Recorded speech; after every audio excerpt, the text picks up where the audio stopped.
আমাদের এখানে 15 বছর গুম হয়েছে, বিচার বহির্ভূত হত্যাকাণ্ড হয়েছে। আমাদের এখানে 15 বছর অরাজকতা হয়েছে। এগুলো তো বানানো কথা না, আপনারা প্রত্যেকে জানেন, নিজের বিবেককে জিজ্ঞেস করেন।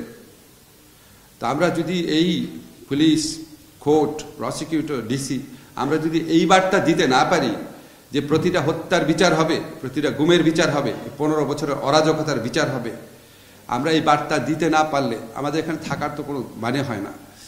আমাদের বিবেকের কাছে, আমাদের শপথের কাছে, আমাদের আচরণ বিধির কাছে, আমাদের স্রষ্টার কাছে আমরা কি জবাব দিব?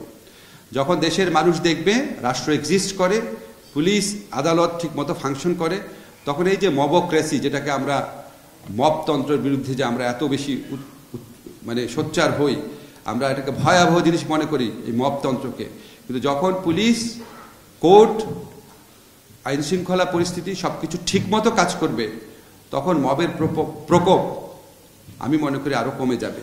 দেশে একটা সহনীয় পরিস্থিতি সৃষ্টি হবে। মানুষ দেখতে চায় রাষ্ট্র এক্সিস্ট করে through this organisations, through this institutions.